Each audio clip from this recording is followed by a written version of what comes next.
আসসালামু আলাইকুম।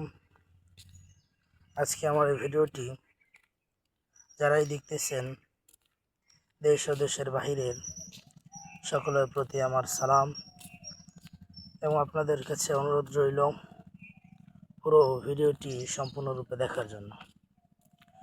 বর্তমান সময়ে এসে বাউল আবুল সরকারকে নিয়ে মানিকগঞ্জ তোলপাড়।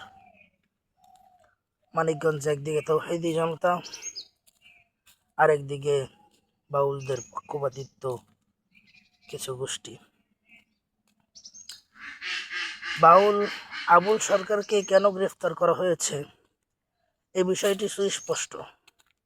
সে আল্লাহকে নিয়ে কটূক্তি করেছে। 99% মুসলমানের দেশে এসে যখন আল্লাহকে নিয়ে এমন জঘন্যতম কথা সে বলছে, যেটা সাধারণ মুসলমান ক্ষুব্ধ হয়েছে, তার উপরে চড়াও হয়েছে। কিন্তু অপরদিকে এদেশেরই কিছু নাস্তিক সেকুলার তারা বাউল আবুল সরকারের পক্ষপাতিত্ব হয়ে তৌহিদগামী মুসলমানদেরকে জঙ্গি বলে ট্যাগ লাগাইতেছে। পরিশেষে একটা কথাই বলতে চাই,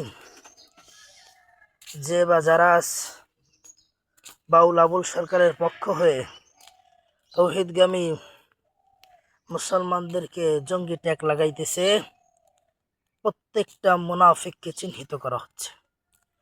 প্রতিটা মুনাফিককে আমরা দেখতে পারছি। আগামী সংসদ নির্বাচনে যদি ইনশাআল্লাহ আল্লাহ ইসলামকে যদি সংসদ পর্যন্ত পৌঁছে দেয়, তাহলে প্রত্যেক মুনাফিককে আজকের এই মুনাফিকের জন্য চওড়া হিসাব গুনতে হবে। প্রত্যেকটা মুনাফিককে জবাবদিহিতা করতে হবে।